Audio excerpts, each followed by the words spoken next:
Parlemen DPD RI tandatangani MOU bersama Parlemen Rusia.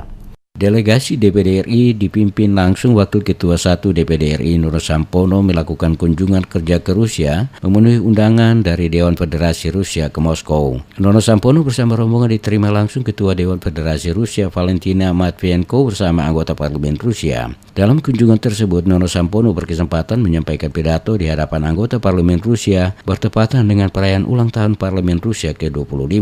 Rombongan delegasi DPD RI dan Parlemen Rusia selanjutnya melakukan pembahasan berbagai prospek peningkatan kerjasama termasuk sistership pada bidang ekonomi dan budaya yang dilanjutkan dengan penandatanganan MOU kerjasama antara Parlemen Indonesia dan Rusia yang diteken dalam kurun waktu 3 tahun. Penandatanganan kerjasama dalam bentuk Joint Working Group, kelompok persahabatan di mana pihak Rusia diketuai oleh Lilia Gumerova dan pihak Indonesia diketuai oleh Wakil Ketua 1 DPD RI Nono Sampono. Di sela-sela kunjungan tersebut, Nono Sampono menyempatkan waktu hadir memenuhi undangan wawancara khusus dengan stasiun televisi nasional Rusia.